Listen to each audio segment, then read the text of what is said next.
Hey, he would be. But you know what? I can say this. He may not know how to utilize all his personnel, but thanks to this injury, he's learned how to utilize Zayden High. Shoot, and look, and we'll talk about it because listen, against Q, like now point wise, he had that one really good game against NC State, and it's kind of trickled off a little bit since then. But his production has been in other areas of the court that we definitely needed. Everywhere. It's been everywhere because the man. One thing I do like the fact is he hasn't put up no less I think Wilson is seriously frustrated, but doesn't want to admit it. Probably. potentially, potentially. But here's the thing: I even think if he's more he is, frustrated that he's not being work, but that comes with being the star of a team. That comes with being the star of a team, and sometimes you're going to get frustrated, and you're going to have situations where coaching might not be utilized, but you just got to make it work. I'm not saying it excuses it. I'm just saying it comes with it. It comes. especially when you're on a team that you felt like you had to carry for most of the season. Like hopefully now they're starting to see that, oh, okay, we can one definitely win if we need to without him, and two, now we're starting to figure out, oh, we actually do have the pieces here. And I'm hoping Davis has figured this out, that you actually have the pieces there, but it just comes down to whether you want to make the actual coaching decisions. Because it's like, cause check this out. Because like Zayden High, the last three games against Syracuse, put up 9 points, 50% from the field, 100% from 3 point, 4 for 6 from free throw, 11 rebounds and one steal. Against Louisville, he only put up four, but he put up 6 rebounds, 3 assists, one steal, and a block. North Carolina State, 13 points, 5 of 8 from free throw, 10 rebounds, an assist, and 2 blocks. Though he's coming off the bench, I think the only game that he actually started in was The state game, I the think. state game. He needs to be starting. Even if he's not, he needs. I still say he still needs more. He still needs more I minutes. I need him starting. And this is me giving credit too much credit or He needs to be 6 man at least. too much thought process in the sense of like, oh, maybe Davis is saving the Zayden High starting rotation for March Madness. The reason why I don't want to believe that is because, or I don't believe it. I'm not gonna believe. Genuinely speaking, that would be the worst time to start a new starting rotation. Yeah, no, it's terrible to try a new Like, rotation. especially not knowing how it works. So in my mind, I'm like, if you're gonna do that, do it now, or at least I'll even say this: do it for the ACC tournament. You can, because let's keep it as real as it is. We can get bounced out the ACC tournament as long as we finish this regular season strong. We're getting into to March Madness. Yeah, because right now they got us. We're still at 60 right now. Yeah, They we're not gonna seed if we won, but I think somebody else won it. We're not gonna get, as long as we finish strong. And it don't matter what happened to us in the ACC tournament, whether we win it or lose it, we're going to be in March Madness. Where we see it'll change, but we're going to be in. But if I was going to pull a random, hey, yo, let's just see if this starting lineup works, it would be in the ACC tournament if you're not going to do it in the regular season. Well, and here's my question for you with that. If that happens, because Bogovac is not normally starting, and we'll say Caleb Wilson is back by then, who are you replacing to start Zayden High for? Who am I replacing to start Zayden High? Yeah, like who? The only person I can think of taking out of the rotation would be Dixon. Would be the only person I can think of taking out of the starting lineup. Zayden High there, I would have. So let's see, I have Seth Trimble. I'd have Trimble, Wilson, Vasar, Zayden High. What Dixon play? He's guard. Forward. He's 2 guard. Oh yeah, then Dixon. That's my 5. So you're taking Stevenson out of the starting lineup? Probably. I might try. Because for me, I would say the best plan for High right now, even with the potential of possibly starting in this ACC tournament right now, is giving him 6-man minutes.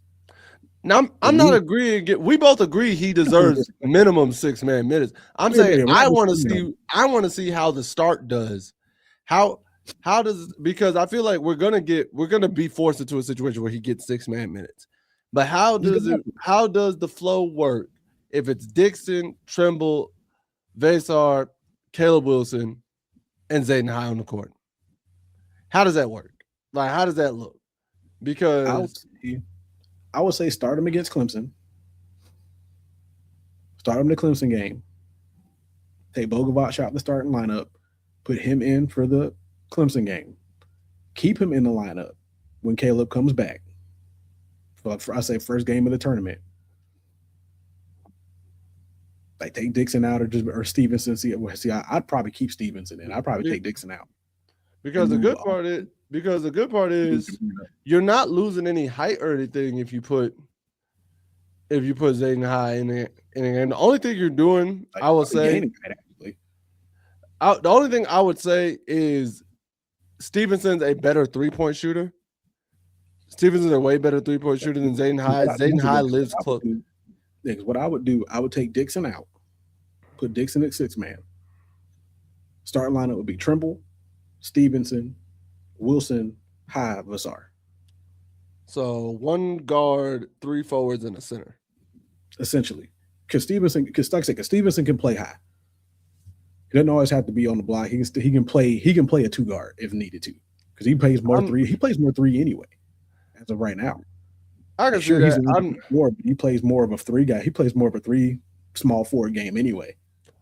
He does, and I can see that. I'm just looking at it from the standpoint of if I got Dixon in the game, I got Trimble in the game, I got 2 legitimate guards who both can handle the ball decently. I know Vasar and Zayden High love to hang around the rim, High Right. more than Vasar. So that's 2 bodies I know I got definitely at the boards, and then I got all around Caleb Wilson. So Right. I know what I'm getting out of him.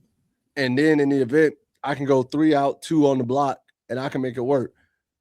Because think about it. If I'm bringing up the ball, let's say I'm bringing up the ball with Dixon, right? I bring up the ball with Dixon. Mm-hmm. I have Vasar and Caleb Wilson on a wing and a block. And I got Trimble and High on another wing and a block. I can swing it to either side. Now they got pick and roll action that can work for those 2, or pick and roll action that can work for those 2, and it works because they can all attack the rim and get there, or pick and pop, primarily Vasar, Wilson, Dixon, and Trimble. But because High, even statistically right now, he's shooting 11% from 3, so I'm not expecting him to shoot 3s.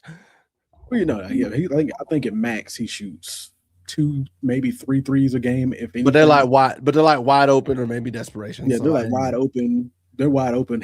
He can definitely take that as a wide open shot kind of situation. He doesn't just take them if somebody's out there, which I full on am proud of. So, but because like I said, and the only reason why I was saying I was taking Dixon out is mainly just because, or run a 1-4 high, it'd be beautiful.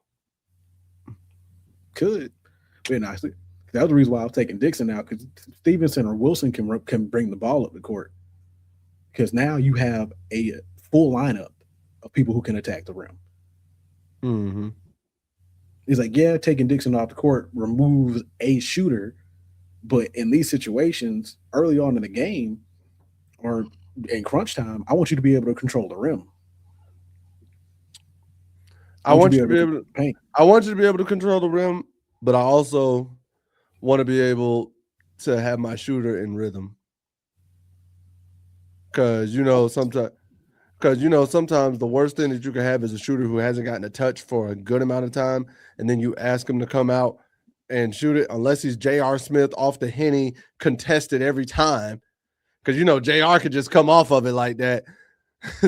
You give J.R. Smith a wide open 3, can never hit.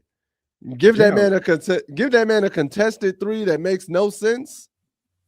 Cash for no reason. No reason. So I can see that though. I can see that though. Because the other thing is, like, right now Dixon's only really averaging like 5 points a game and less than 40% from the field.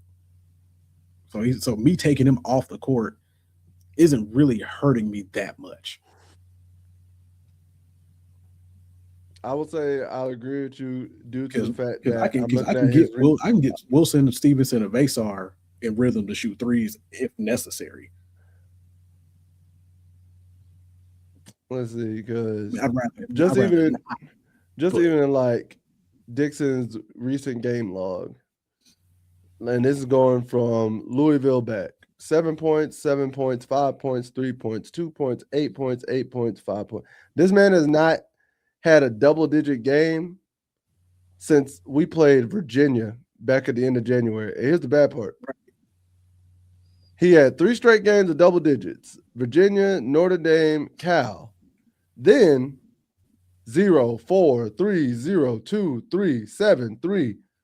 Didn't have another double-digit game until Georgetown at the beginning of December. And that's it. He's only had 4 games this year where he's put up double-digit points. So looking at that, and then so I said Dixon is the next Kendall Marshall. oh God.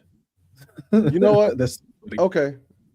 I will concede my argument to see why you put in Stevenson, because even like just points wise, and I know basketball is more than just points, but in terms of production on the court, like I said, it's like 9, 7, 13, 9, 7, 13, 19, 13, 5, 7, 7, 17, 8, 0, 7, 4, 16, 4, 6, 6, 6, 4, 3, 4. So he seems to at least put up more production than Dixon does. He's been a more productive piece overall than Dixon has been. So I can concede my argument and see why you got there. But yeah, and like I said, I understand your argument of wanting to have your shooter in rhythm, but like at the end of the day, like he's still not even that big of a shooter. That man said, I understand you want him in rhythm. Here's the bad part. He's not in rhythm.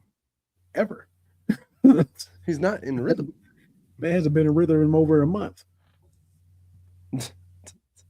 And I hate to say it, but like he's like, I ain't trying to be rude.